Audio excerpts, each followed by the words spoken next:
الفاظ کی برسات ہے، الفاظ ہند یہ دل سے دل کی بات ہے، الفاظ ہند یہ ہر دل کی آواز ہے، الفاظ ہند یہ۔ معزز ناظرین و سامعین، آداب و سلام۔ ڈاکٹر محمد اظہر حیات آپ سے مخاطب ہے۔ تحقیقی و تنقیدی مقالات و مضامین کا مجموعہ ایک نئی بات نکل آئی ہے، اس بار آپ سماعت فرما رہے ہیں۔ آج کی قسط میں سماعت فرمائیے خدا لگتی کہنے والا شاعر خضر ناگپوری۔ ناگپور کے علاقے گاندھی باغ میں بڑی تعداد میں ٹرک کھڑے کیے جاتے تھے۔ وہاں ٹرک دور دراز سے آتے، اس پر مال لوڈ ان لوڈ ہوتا تھا۔ یہیں پر ٹرک میں آئلنگ کا کام بھی ہوتا تھا۔ ایک مرتبہ میں وہاں سے گزر رہا تھا کہ ٹرک کے نیچے سے تقریباً چت لیٹے لیٹے ایک شخص نمودار ہوا اور اس نے مجھے سلام کیا۔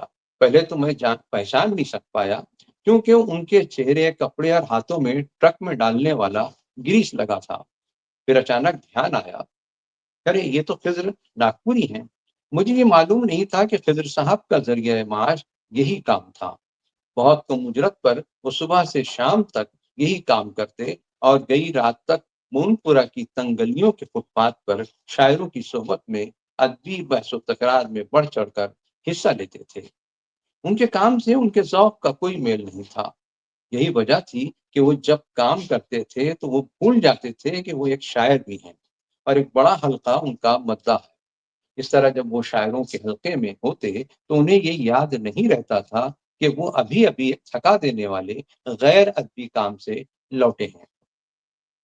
ان کی شعر فہمی اور مذاق سخن سے کوئی اندازہ نہیں لگا سکتا تھا کہ وہ غیر شاعرانہ ماحول میں اپنا دن بتا کر آئے ہیں۔ خضر صاحب کی زندگی کے اس رخ کو دیکھ کر میرے دل میں ان کی قدر و منزلت میں مزید اضافہ ہو گیا۔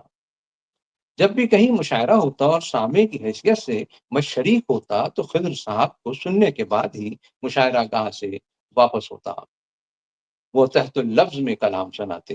ان کے ہونٹ قدرے موٹے ہونے کی وجہ سے کے بعض الفاظ صاف نہیں نکلتے تھے، لیکن پھر بھی حاضرین سمجھ جاتے اور ٹوٹ کر داد دیتے، اور وہ بے نیازی کے انداز میں اپنا کلام سنا کر اپنی نشست پر بیٹھ جاتے۔ خضر صاحب یکم جولائی 1943 کو ایک غیر ادبی خاندان میں پیدا ہوئے۔ ان کے والد کثیر الاولاد تھے۔ چونکہ خضر صاحب خاندان میں 9 بھائی بہنوں میں دوسرے نمبر پر تھے، اس لیے ان پر ذمہ داری کا بوجھ آن پڑا۔ 1962 میں میٹرک پاس کرنے کے بعد وہ روزگار کے جھمیلے میں پڑ گئے۔ انہیں بچپن سے ہی شعر گوئی کا چسکا تھا، اس پر ناگپور کے شاعرانہ ماحول نے اسے خوب جلا بخشی، اور وہ بہت کم عمری میں روایت کے مطابق حضرت مرزا ظفر ناگپوری کے حلقہ تلامذہ میں شامل ہو گئے۔ مرزا ظفر ناطق گلاوٹی کے شاگرد رشید تھے اور ناطق مرحوم داغ اسکول سے وابستہ تھے۔ اس اعتبار سے خضر ناگپوری کی شعری تربیت ایسے اسکول سے ہوئی تھی جہاں زبان و بیان پر خصوصی توجہ دی جاتی تھی۔ اسی تربیت کا نتیجہ تھا کہ خضر صاحب آخر تک اس اسلوب اور لہجے پر قائم رہے۔ اب جب کہ اردو زبان کا اعلیٰ ذوق مفقود ہوا جاتا ہے اور شعرا بھی سہل پسند واقع ہو رہے ہیں، ایسے ماحول میں خضر صاحب کی شعری کاوشیں قابل قدر ہیں۔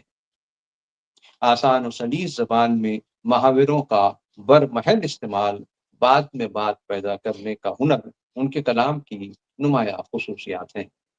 انہیں اس کا احساس بھی تھا۔ کہا ہے، میری غزل میں ہے رنگ ناطق زبان بھی داغ دہل بھی کی، زمانہ کہتا ہے خضر تم سا یہاں کوئی دوسرا نہیں۔ یہ غزل میں یوں کہا ہے کہ میں بھی وہ خضر مرید ظفر و ناطق ہوں، میں بھی وہ خضر مرید ظفر و ناطق ہوں، ذوق سے انس تو غالب سے شناسائی ہے۔ حضرت ناطق بلاوٹوی اور مرزا ظفر ناگپوری ایسے استاد شاعر تھے جو ہر کس و ناکس کو اپنے حلقۂ تلامذہ میں نہیں لیتے تھے، پہلے تاڑ لیتے تھے کہ یہ شخص سیقل کے لائق بھی ہے یا نہیں، اس کے بعد ہی اسے ہاتھ لگاتے تھے، گویا خضر صاحب مرزا ظفر کی کسوٹی پر کھرے اترے تھے۔ 2005 میں ان کا مجموعہ کلام راز حیات منظر عام پر آیا۔ راز حیات کی ابتدا اس قطع سے ہوئی: آ بتاؤں تجھے میں راز حیات، کیا لڑکپن ہے کیا جوانی ہے، کس کہانی کا موت ہے انجام، جس کہانی کا موت ہے انجام، اس کا عنوان زندگانی ہے۔ دیباچے کے طور پر جبار سحر صاحب کا تفصیلی مضمون اس میں شامل ہے۔ داغ اسکول کی ساری خصوصیات خضر صاحب نے ایسے گھول کر پی لی تھی کہ ان کی قلم سے کوئی شعر بھی اس روایت سے ہٹ کر نکلتا ہی نہیں تھا۔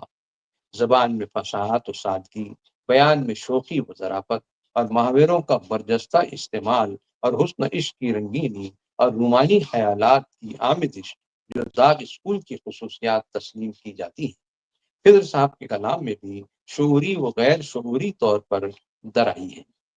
خضر کا کلام سن کر محض خوش ہونے اور سر دھومنے کی چیز نہیں ہے، بلکہ یہ ہمیں دعوت فکر بھی دیتا ہے۔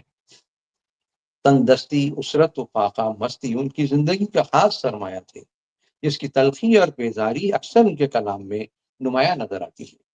وہ سہل ممتنع میں گہری معنویت کے حامل اشعار کہنے پر قادر تھے۔ چند متفرق اشعار ملاحظہ فرمائیں: غرق ہوئے تو سمجھے ہم، دنیا گھر ہے دلدل کا، غم کی شدت کتنی دیر، ایک ٹکڑا ہے بادل کا، خضر بھروسہ پل کا نہیں، وعدہ کرتے ہو کل کا، کون کس کا برے وقت میں، رات آئی تو سایہ گیا، عمر بھر کے لیے کام سے، ان کی باتوں میں آیا گیا، کون رہنے کو آیا یہاں، 4 دن مسکرایا گیا۔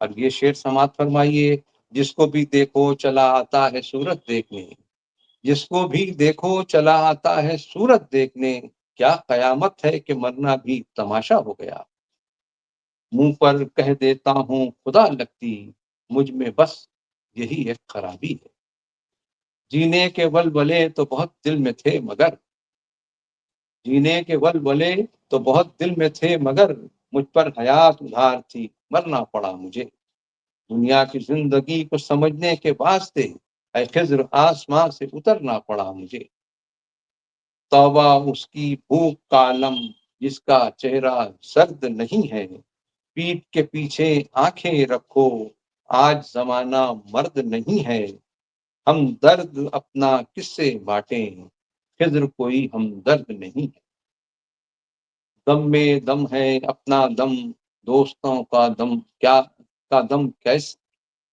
دم میں دم ہے اپنا دم، دوستوں کا دم کیسا، یہ کیا کیا کسی کو دم دیں گے دم نکالنے والے، کیا بتائیے کتنے حوصلوں سے جیتے ہیں، خضر ہم تبسم میں غم کو ڈھالنے والے، اب دیارے زندگی کی دیکھ کر ویرانیاں، ایسا لگتا ہے کہ جیسے قہر سناٹے میں ہے۔ ایسے ہی اشعار سے ان کا شعری مجموعہ راز حیات مزین ہے، جو حساس دلوں کو جھنجھوڑتا ہے اور ہمیں فکر و غور و فکر کی دعوت دیتا ہے۔ خضر ناگپوری بنیادی طور پر غزل کے شاعر تھے، لیکن انہوں نے رباعیات اور قطعات بھی کہے ہیں۔ یہ رباعی ملاحظہ فرمائیے: حق کے لیے باطل سے جھگڑنا سیکھو، ظالم کو شکنجے میں جکڑنا سیکھو، اس دور میں جینا کوئی آسان نہیں، جینا ہے تو حالات سے لڑنا سیکھو۔ اور یہ خطاب بھی ملاحظہ کیجئے: ریت الٹی ہے اس زمانے کی، چور کو بادشاہ کہتے ہیں، جس سے عالم پناہ مانگتا ہے اس کو عالم پناہ کہتے ہیں۔ خضر صاحب کی مخلوق الحالی اور زندگی کے لیے ان کی قدردو دیکھ کر مجھے خیال ہوا کہ کیوں نہ ان کے لیے حکومت سے سالانہ وظیفے کی سفارش کی جائے۔ چنانچہ 1996 میں جب میں مہاراشٹر اردو اکیڈمی کا رکن نامزد ہوا تو ممبئی میں منعقدہ اکیڈمی کی میٹنگ میں خضر صاحب کی قادر الکلامی اور اسرت و مفلسی کا تذکرہ کیا۔ میٹنگ کی صدارت وزیر مہاراشٹر ڈاکٹر پرمود نولکر صاحب فرما رہے تھے۔ انہوں نے میری ارزاش